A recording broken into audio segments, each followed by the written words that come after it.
Bonjour tout le monde, alors aujourd'hui on se retrouve pour une toute nouvelle vidéo où je vais tester vos recettes de slime sans colle et sans borax, donc écoutez, c'est parti. Avant de commencer la vidéo, n'hésitez pas à liker et partager, n'hésitez pas à vous abonner si ce n'est pas encore fait et à activer la cloche des notifications. N'hésitez pas également à me donner en commentaire d'autres recettes de slime sans colle et sans borax à tester dans une prochaine vidéo. Pour la première recette, j'ai besoin de sucre en poudre, d'un masque peel-off, donc moi c'est les nouveaux de chez Action, et de shampoing de n'importe quelle marque. Alors, il est indiqué que je dois utiliser 2 petites cuillères de sucre en poudre que je dois venir mettre dans mon récipient, un récipient qui passe au micro-ondes. Une fois que c'est fait, je dois ajouter une cuillère de shampoing.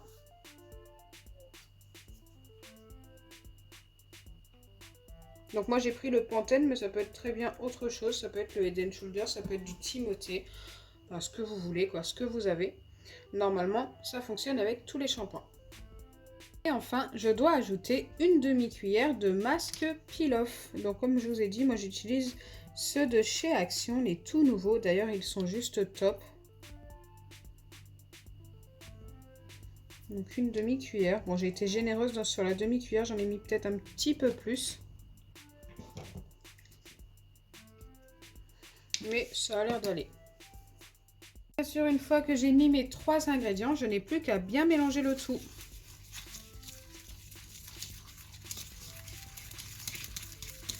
En facultatif, je peux ajouter de quoi colorer. Écoutez, moi je vais venir mettre un petit peu d'encre bleue.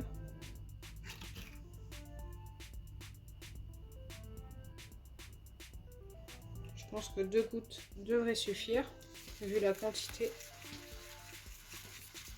Et j'espère que ça va fonctionner.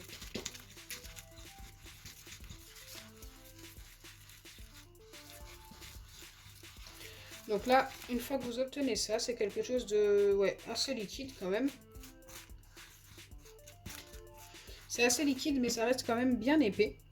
Vous n'avez plus qu'à passer ça au micro-ondes pendant 30 secondes et de laisser ça ensuite 20 minutes à l'air libre. Donc c'est parti, c'est ce que je vais faire. Donc je ne vais pas mettre 30 secondes directement comme je vous l'explique à chaque fois, mais je le réexplique pour les nouveaux. Je vais mettre ça 3 fois 10 secondes pour éviter que ça ne déborde du récipient, car ça a tendance à monter quand ça chauffe.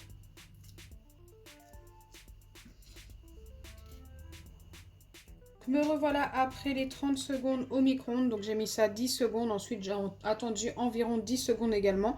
J'ai remis 10 secondes, j'ai attendu 10 secondes et j'ai remis 10 dernières secondes.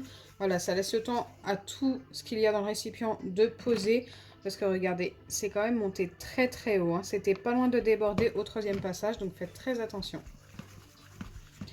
Donc là, écoutez, une fois sorti du micro-ondes, ça ressemble à la même texture que tout à l'heure. C'est quelque chose d'assez liquide, mais qui reste quand même très épais. Donc là, forcément, il va falloir laisser poser pendant 20 minutes à l'air libre. J'ai l'impression que plus je mélange, et plus ça s'épaissit. C'est peut-être bon signe. Le temps que ça pose, nous allons tester la deuxième recette. Pour la deuxième recette, j'ai besoin de shampoing, de maïzena et de pâte à modeler Foam. Donc je dois commencer par prendre de la pâte à modeler Foam et en mettre dans mon récipient. Je vais en prendre la moitié car je ne suis pas sûre du tout du résultat.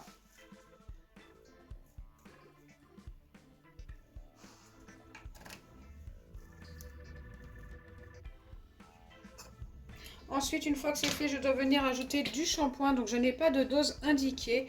Je dois en ajouter jusqu'à ce que ça devienne assez liquide. Donc je pense qu'il en faudra quand même pas mal.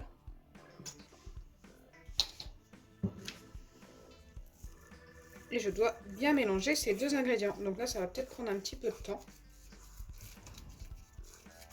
Ça a l'air d'assez bien se mélanger quand même.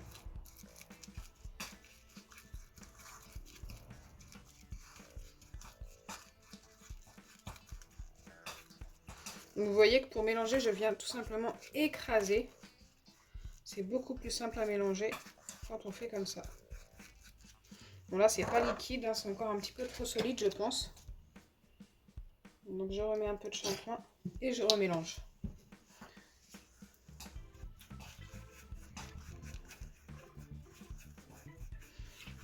Écoutez, ça se mélange plutôt bien. Je pensais que ça allait être plus long que ça. Mais au final, c'est assez rapide.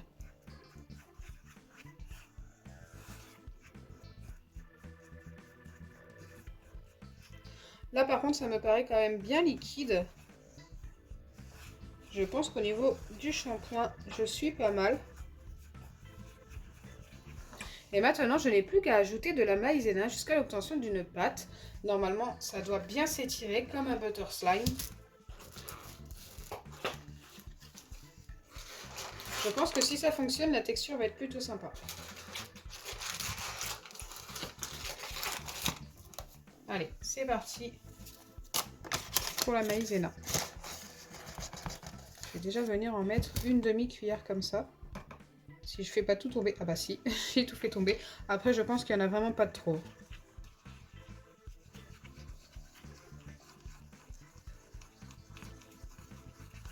Il va en falloir pas mal.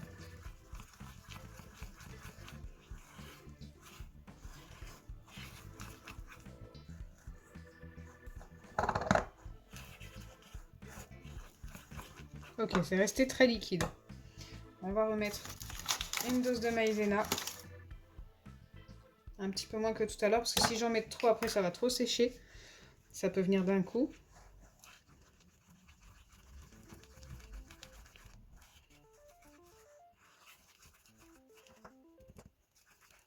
C'est encore beaucoup trop liquide. Je pensais pas qu'il allait en falloir énormément.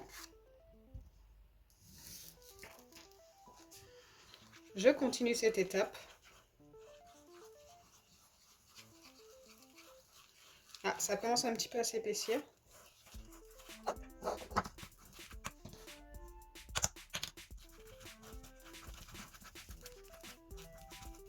Donc je vous laisse toutes les étapes de la maïzena pour que vous puissiez voir au fur et à mesure comment ça se transforme. Et vous voyez bien que je ne triche pas, je suis bien la recette indiquée.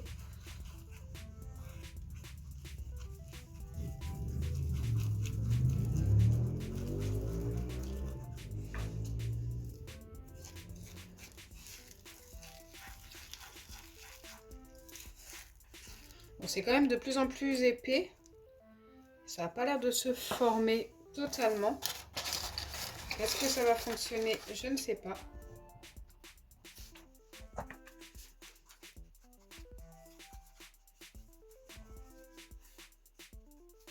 Alors écoutez, là ça me paraît pas mal. Ça a l'air de nous former une pâte plus compacte.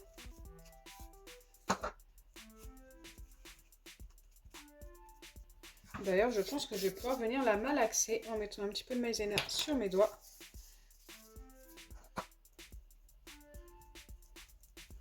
Alors, je sens venir la question, est-ce que ça fonctionne avec de la farine? Écoutez, n'hésitez pas à tester. Moi, je ne sais pas. Je n'ai jamais testé cette recette. Déjà, je ne sais pas si avec la maïzena, ça va être super. Bon, là, ça redevient un petit peu collant. Je vais remettre un petit peu de maïzena et retravailler tout ça.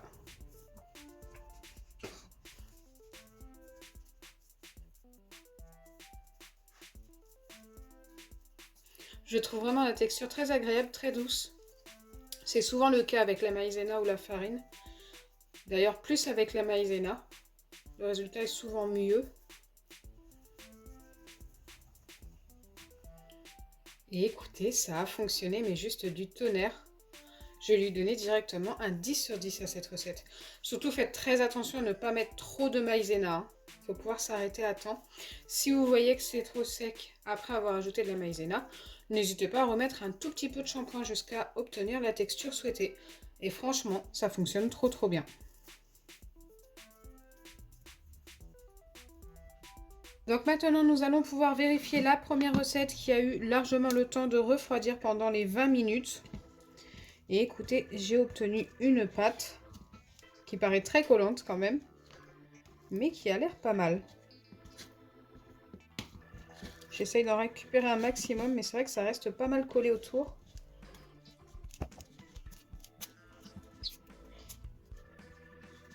Bon, c'est pas très grave, je vais venir récupérer ce qu'il y a là. Ouais, c'est ultra collant. Mais ça a ultra bien fonctionné. Et il est très très beau. On a un bleu perle juste magnifique. Il est collant mais il ne reste pas tellement sur les doigts. Donc ça c'est plutôt cool.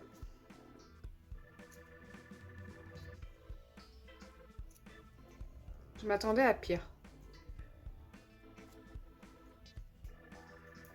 Donc celui-ci c'est plus un slime normal. Et je vais lui donner un 9 sur 10. Vraiment le bémol c'est que ça colle. Mais autrement la recette est juste parfaite.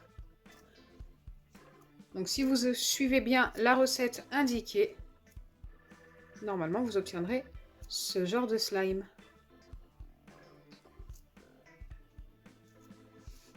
Donc vous l'aurez compris, aujourd'hui vos recettes de slime ont fonctionné à 100% et en plus franchement super bien.